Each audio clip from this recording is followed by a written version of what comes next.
Es que el migrante no se quiere quedar, el migrante no quiere quedarse en Colombia, mientras más rápido pueda ir, mucho mejor. Lo único es, la única política pública necesaria en tema de migración es cumplir a cabalidad el acuerdo de migración segura y todos los acuerdos suscritos de Colombia con el tema de migración. Pero preferimos gastarnos los dineros. La Defensoría prefiere, y esa fue una discusión que tuve con el defensor hace poco, la Defensoría prefiere gastarse los dineros, gastarse los recursos, emplear funcionarios en defender 20 mercenarios que fueron despedidos en Haití. Los datos, las historias, las palabras, la memoria. Un recorrido por el mundo. Una vuelta por la esfera pública. Mientras el mundo gira en Esfera Pública, analizamos lo que acontece. Dirige Arturo Rojas. Bueno, estamos de nuevo aquí en Esfera Pública, en alianza en esta ocasión. ¿Con quién? Con Artículo 20 Lab, el laboratorio de periodismo digital del Politécnico Gran Colombiano. Así que sean bienvenidos una vez más a el podcast de ustedes, Esfera Pública. Y seguiremos hablando con Juan Arturo Gómez Tobón sobre la migración y todo el problema y situación que vive en Necoclí frente a la migración hacia Estados Unidos. Así es, Juan Arturo Gómez Tobón, un periodista de Unguía en el Urabá, que conoce como nadie este problema de la migración, que realmente es un fenómeno muy complejo, al que parece que las instituciones del Estado, tanto de Panamá como de Venezuela, no le han prestado la suficiente atención y se ha vuelto un fenómeno transnacional. Sigamos hablando con él, Nata. Claro que sí, escuchemos en qué habíamos quedado y bueno, sigan la cuerda de este tema de migración. Bienvenido, Juan Arturo.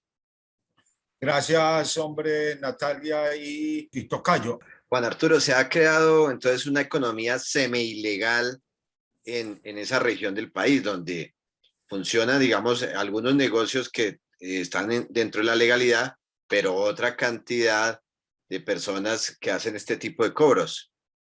Sí, yo estoy dando parte de una investigación que estoy haciendo, pero, por ejemplo, los giros internacionales es algo aterrador y la banda que hay de prestamistas que ellos llaman garroteros, solamente les doy un dato y no me equivoco para ser muy gráfico porque me gusta ser muy gráfico en esto. Los gota a gota acá son unas hermanitas de la caridad. Es aterrador, aterrador esa situación. Migrante está siendo explotado, todo el mundo se aprovecha de él, todo el mundo por la necesidad, todo el mundo se lucra de él. Nadie le tiende una mano amiga, nadie le tiende un hombro donde poderse desahogar. Al menos la única entidad que ha hecho una labor digna acá sin ningún interés, silente, constante y dentro de sus falencias es la diócesis de Apartadó en cabeza de Monseñor Hugo Torres. Hay que reconocer también la Armada Nacional es la única entidad del Estado que trata en turno, no sé, en otras partes, trata al migrante de una forma digna. Cuando hacen estos rescates, porque los dejan abandonados en selvas y en lugares que les dicen, a ellos cogen y les dicen, venga, es que ya llegaron a Panamá, vea, Panamá está ahí, pasen esa montaña, y mentiras que lo llevaron por la ciénaga de la Marimonda en Necoclí o los dejaron en las selvas del Chocó.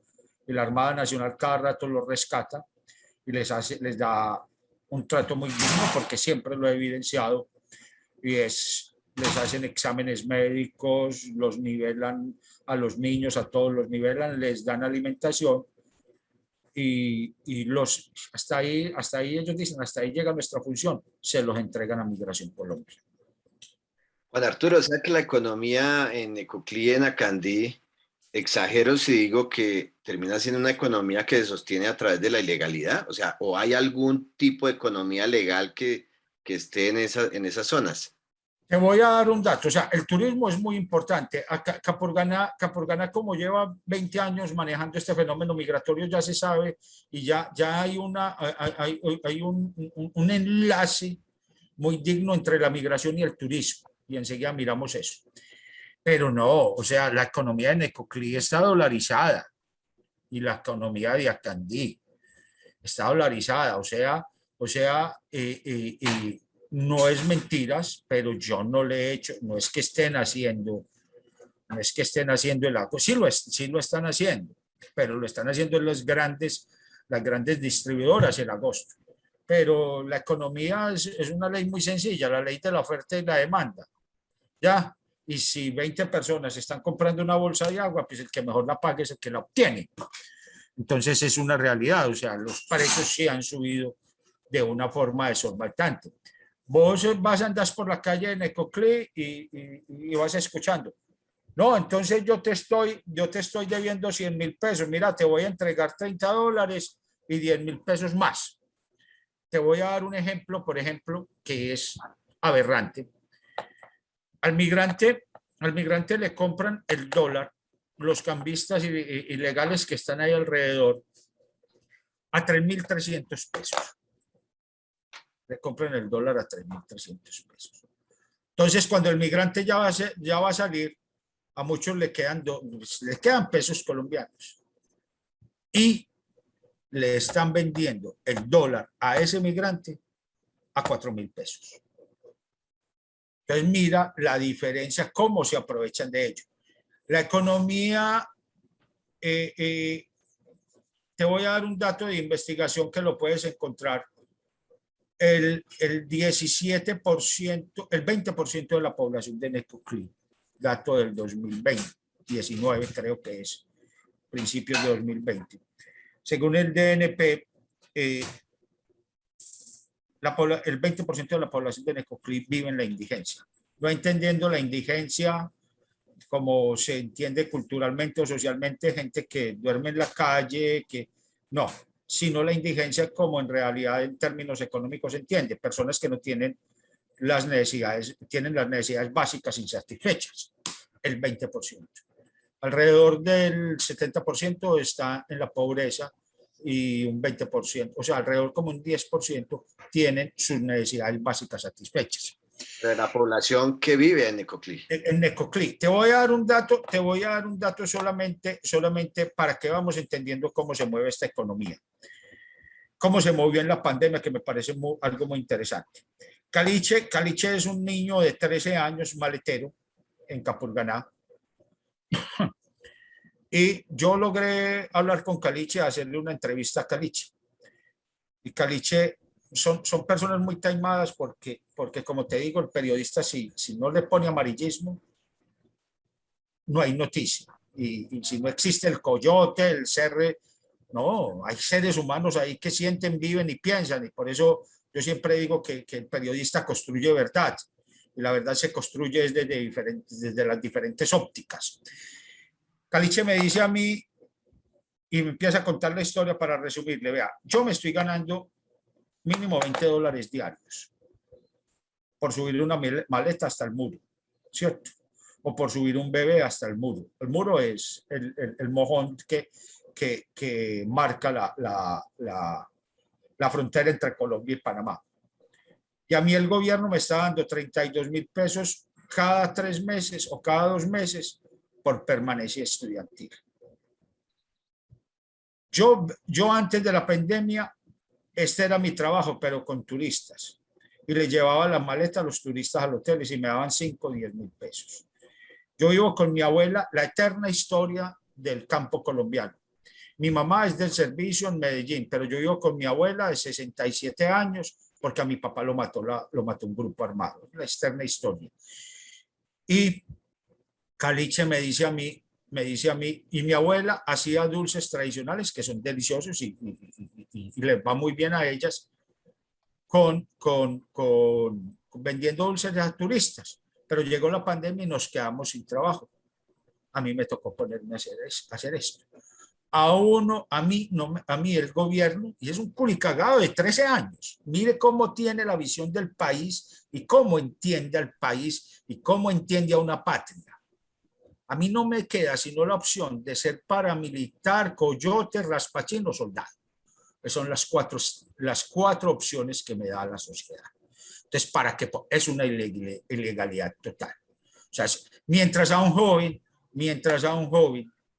le están ofreciendo, le dan 30, 40 mil pesos mensuales, no sé cuánto le están dando ahora, ustedes después corroboran ese dato, en Jóvenes en Acción, un grupo armado le está ofreciendo un salario de 1.500.000 pesos libres mensuales. ¿Ya? Entonces, ¿qué opción va a tener? Entonces, la ilegalidad se rige, la legalidad y la economía legal en este momento. Mire el caso, por ejemplo, han llegado comerciantes, han mandado anuncios a Necoclí desde apartado diciendo, venga, que nosotros le compramos dólares. Y una entrevista a la gente del comercio, no, el fenómeno migratorio acá antes nos ha reactivado la economía.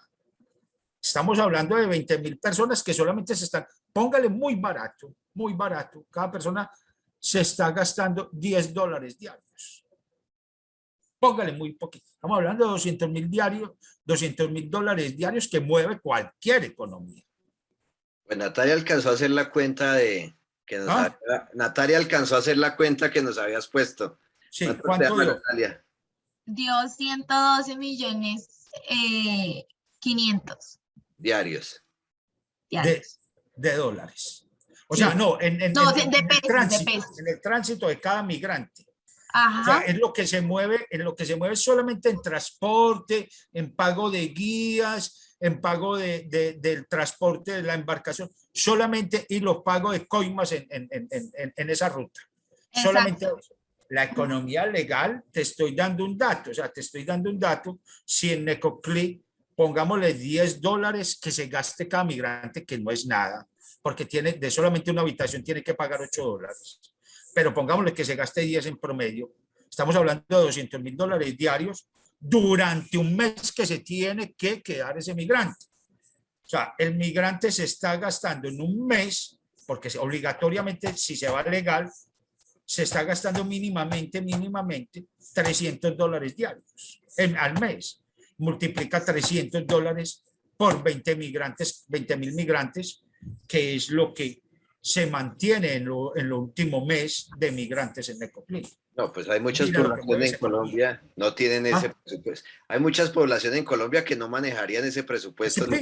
Sí, un pueblo de esos con un... O sea, es que en Colombia yo creo que lo debe tener Suiza. Pues siendo muy extremistas. Da $6 millones. Imagínense, son $6 millones que se están moviendo alrededor de forma legal en Necoclí al mes. Claro. ¿Ya? No, eso es... Lo mover a Cartagena en temporada baja, yo no creo.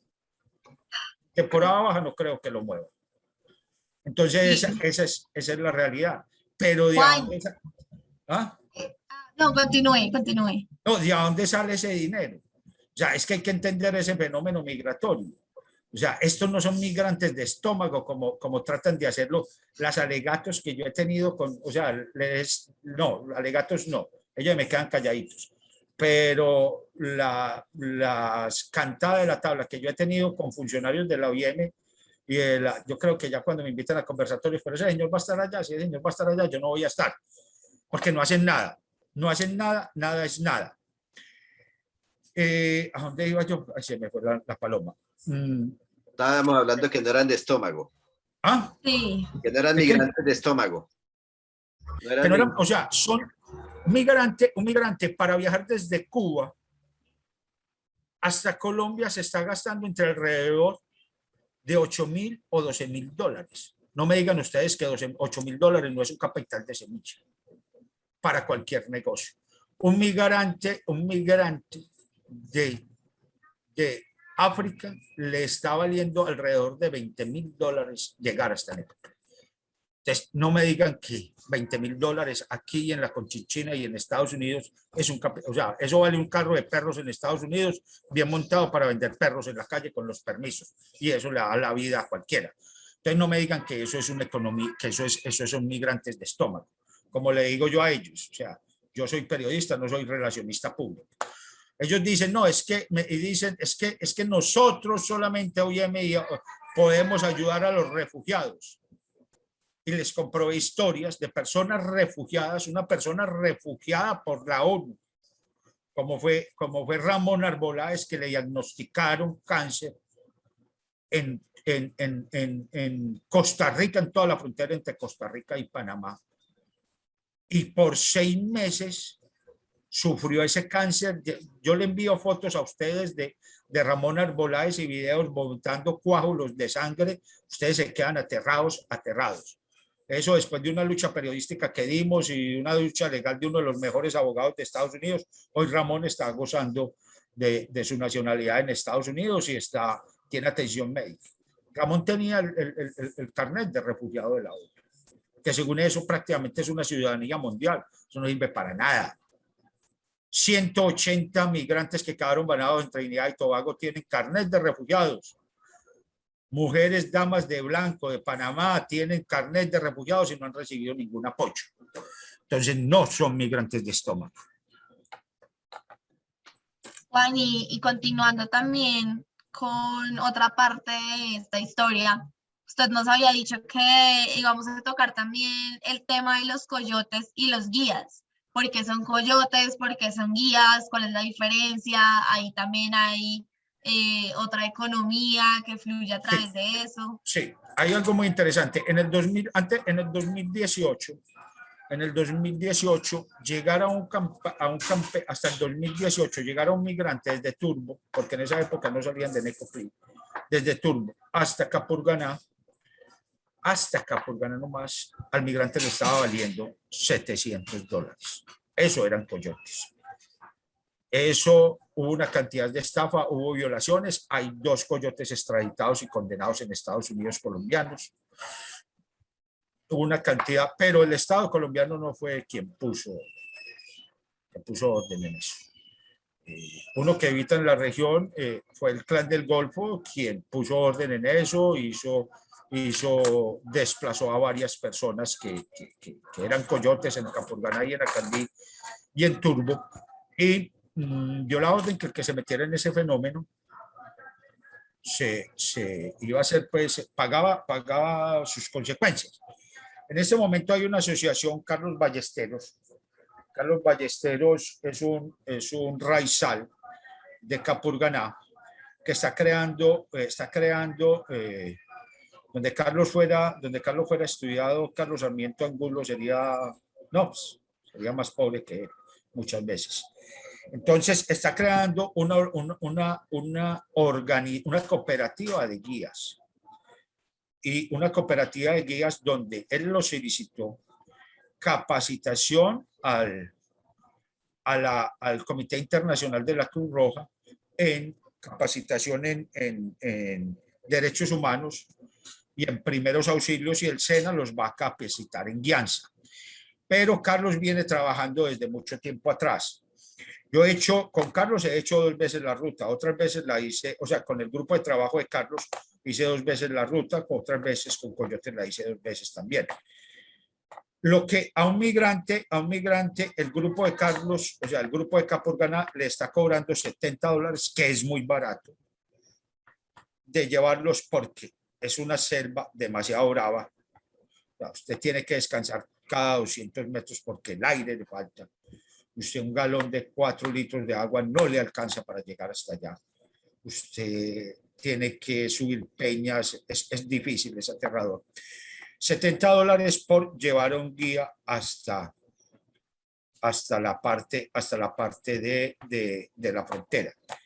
Pero $10 cuesta, es un ahorro es un pago para servicios sociales de la comunidad. Esos $10 se utilizan en hacer puentes, organizar calles, organizar el cementerio, y es comprobado, hay videos y todo eso. Por eso Carlos fue detenido por coyotes y por ser un traficante de personas y a los 8 días fue soltado y absuelto con una palmadita en la espalda. Ese es otro error de Migración Colombia y de la Fiscalía, que ahora lo hablamos. Y los otros $10 son para atención del mismo migrante. Ayer, nada menos, hoy tenemos una reunión a las 5:30 de la tarde con el obispo sobre ese tema. Construyen un refugio. Ellos dejan que el migrante lo alimentan, le dan una serie de cosas y si tienen que pagar medicamentos, le pagan medicamentos, a los enfermos no los dejan continuar. Y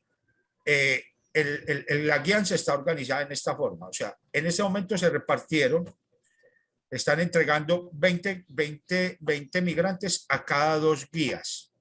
Un guía va adelante y otro va atrás, por experiencia propia, por lo que he vivido. Antes de salir, perdón, le dan varias indicaciones al migrante. Y es que les explican que deben ir ligeros de ropa, que deben caminar lentamente, les explican los peligros que hay del lado panameño. Ustedes pueden mirar y pueden corroborar si del 2018 hasta el 2021 hay denuncias de violaciones, robos o muertes en el Darién colombiano. Solamente los naufragios no las van a encontrar, por ese orden que le impuso Carlos y su grupo a esto allá. Cuando ya va a salir el guía, cuando va a salir ya el grupo de migrantes, ya después de descansar 6, 7 horas y de organizar y de alimentarse, el jefe, el guía mayor, el guía jefe de ese grupo les dice, los mayores, las mujeres embarazadas, las personas débiles y las mujeres con niños en brazos van a ir en el medio. Y vamos a andar al ritmo de ellos, como si fuera una jauría de lobos. Ustedes han visto, así andan ellos. Cuando salen al grupo de estos guías, ellos tienen que tomar un video en la salida de cada uno de los migrantes que están saliendo. Y en la llegada del muro, tienen que tomar otro video donde se evidencie que llegaron los mismos migrantes y que ellos digan que llegaron bien, que no fueron robados ni fueron maltratados. Da tristeza. Y esto se ha logrado mediante conversaciones del obispo y 1 o 2 periodistas de la región. Da tristeza que el fenómeno migratorio, esas personas que en un momento fueron ilegales, que colaboraron en ese fenómeno irregular, sean los que hoy le estén poniendo el orden a esos migrantes. Vamos a la parte económica. Capurganá tiene alrededor de 4.000 habitantes. Ahora multiplíqueme usted $70 por 500 migrantes diarios y por 1.500 que salían. Miren lo que mueve ese dinero en economías. En ese momento la ruta de Acandía, hoy había una reunión, terminó hoy porque había muchas quejas de los partes de los migrantes. O sea, el dueño de una finca le estaba cobrando $10 por 2 dueños de 2 fincas, por pasar por su finca le estaba cobrando $10. O sea, tenían que pagar los migrantes $20 para poder cruzar las fincas de 2 tipos que esos son hijuelas que existen hace muchos años, porque esos son rutas y caminos ancestrales de los indígenas y de las comunidades negras. Entonces, mire, solamente señores de 2 fincas cobrándole $20 por cruzar 1 o 2 kilómetros por sus fincas. Entonces, ahí se van dando una idea de lo que mueve la economía y cómo es interesante que se hable de bancarización, como hablaba ayer estaba el presidente de esa banca, no lo digo de ese Banco Colombiano Solidario, no lo digo por respeto a ellos porque nunca pedí autorización, pero ellos se dieron cuenta que la posibilidad de crear una APP, de bancarizar a estos migrantes, en toda Latinoamérica, con una APP en la banca solidaria, van a ser recursos que van a entrar a esa banca solidaria y van a ser divisas que van a entrar a estos países. Y se va a proteger al migrante del robo, de estafa y de Ustedes se quedan aterrados cuánto se queda Western Union con el dinero de un migrante. Juan Arturo, Aterrados, o sea, eso no es nada. O sea, aquí los verdaderos corruptos están en Bancolombia y están en Western Union y están en la banca y están en las empresas de giros colombianas. Aterrador, aterrador lo que hacen con el migrante. Lo que uno ve entonces es que algunas organizaciones sociales y el trabajo que vienen haciendo algunas personas en las regiones son las que están tratando de dignificar este fenómeno. Pero esa relación entre los dos estados, Panamá y Colombia, casi que lo están dejando pasar así, que suceda sin ningún problema. Ellos, o sea, yo veo que este fenómeno se está volviendo, ya lo logramos ser visibilizado, inmigrantes de otro mundo logró eso mucho a nivel mundial. Van a tener que buscar una solución. O sea, lo que a ti te vale lo que a ti te demora media hora y no te vale un peso. O sea, tú cruzar el muro de Sapsurro a la miel te demora media hora y no te vale un peso. Al migrante le está valiendo lo que te dije ahora. Estamos hablando de alrededor de $200 solamente cruzando ese pedazo en pagos a los guías. Entonces, ¿qué es lo que están haciéndose? Los de la vista gorda, o sea, los dejo pasar por el ladito. Los dejo pasar por el ladito y va a tener nada menos hace 4 días, 5 días, y eso no fue noticia a nivel mundial porque no le interesa a los grandes medios. Murieron 15 migrantes, entre ellos 2 niños, por una creciente del río Tuquesa. Ese río Tuquesa tranquilamente en 8 años ha podido matar 200 personas. Yo tengo reportadas 55, 18, 24 y 15. Sumen ustedes en 3 crecientes que han existido. Sí, al migrante cogemos y lo llevamos Necoclí, Capurganá, Puerto Valdía, como se hizo cuando la crisis migratoria del 2015-2016 con los migrantes cubanos. El migrante está el mismo día en Ciudad de Panamá y se está gastando hasta Ciudad de Panamá $200 apenas. Y mire que estamos hablando de 1.500. Otra ruta que se puede pensar legal, el puente humanitario, es que no es que estamos aceptando el flujo de migrantes, es que eso no tiene que permitirlo ni aceptarlo nadie, porque es un derecho humano adquirido a nivel internacional. O sea, el tránsito migratorio no es un delito y yo puedo transitar tranquilamente por toda Colombia, por toda América y en la mayoría de países del mundo. Entonces, Bogotá, Necoclí, Capurganá, Colón, eso se hace en 2 horas en agua y un bus está demorando 5 horas en llegar de Colón a Ciudad de Panamá. Y eso no vale $250. Nunca he entendido por qué Colombia. Y ahora les doy de pronto una explicación que conversando con las organizaciones internacionales.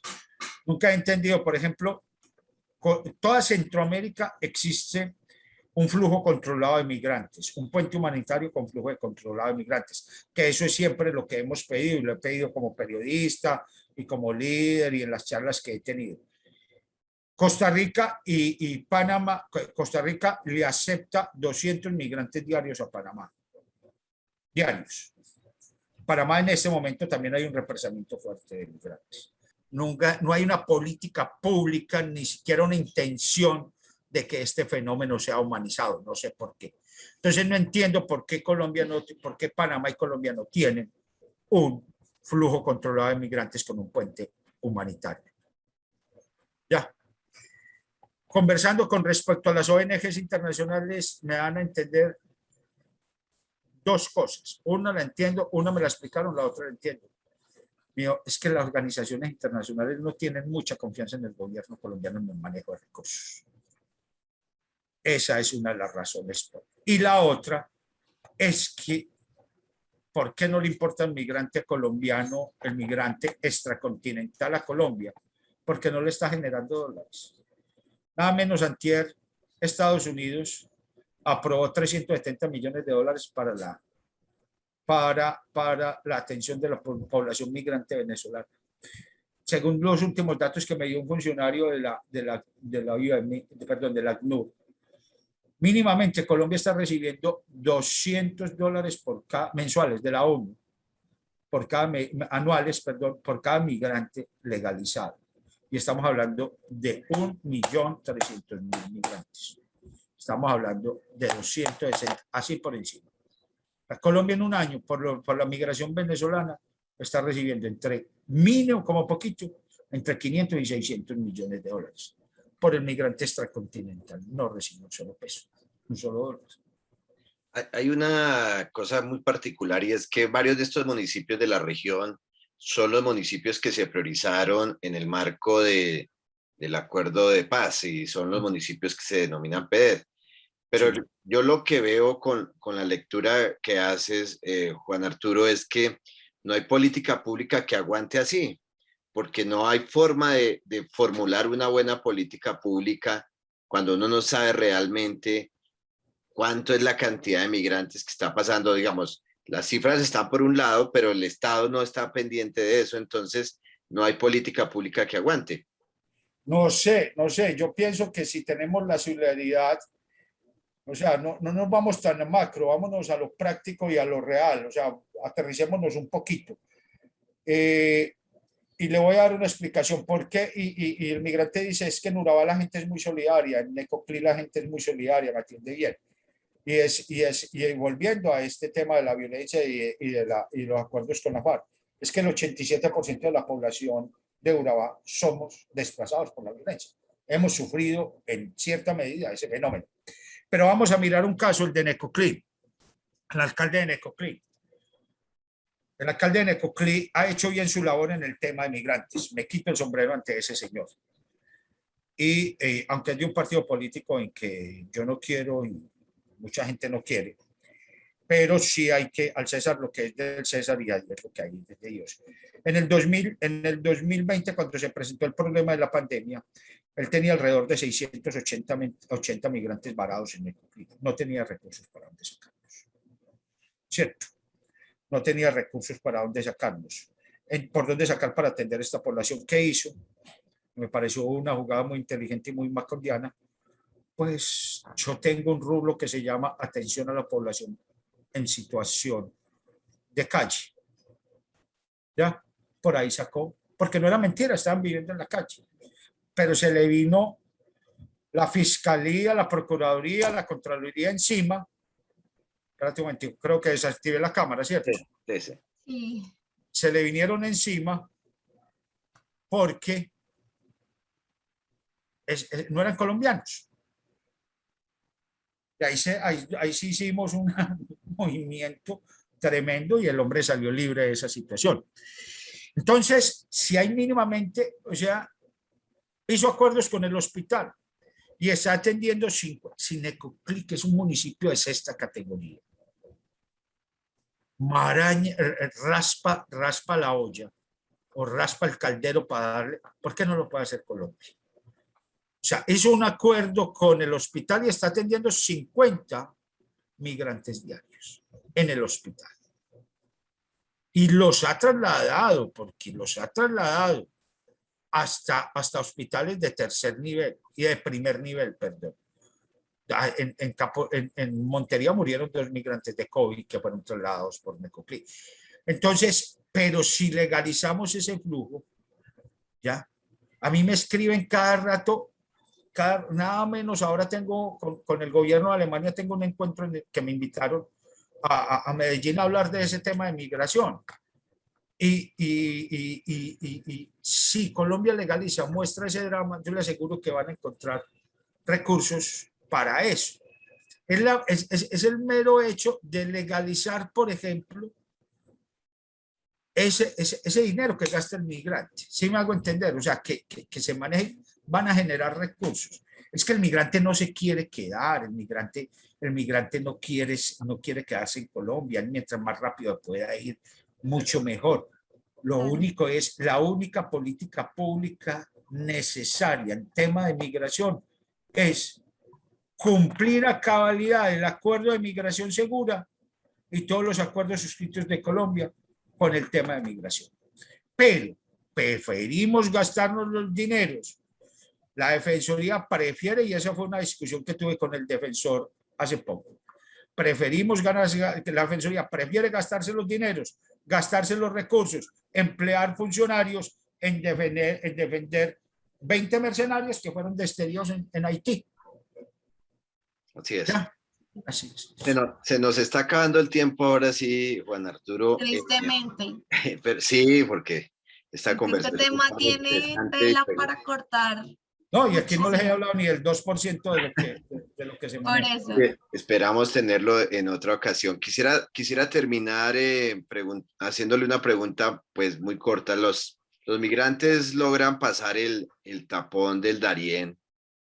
¿Qué les espera después? ¿Estos migrantes siguen cargando con la muerte entre los hombros? Costa Rica es de pronto Costa Rica es el único país que tiene un tránsito humanitario. O sea, yo me quedo aterrado con los derechos civiles de Costa Rica. Es aterrado. Pero solamente le voy a dar un dato. La semana pasada fueron secuestrados 886 migrantes cubanos en un hotel de Patapachulas, México. De 10 migrantes que yo les sigo el rastro porque dentro de mis limitaciones mantengo por ahí 1 o 2 cada mes que les sigo el rastro hasta donde llegan y se reportan en cada país. 2 terminan exitosamente en Estados Unidos, de esos 10.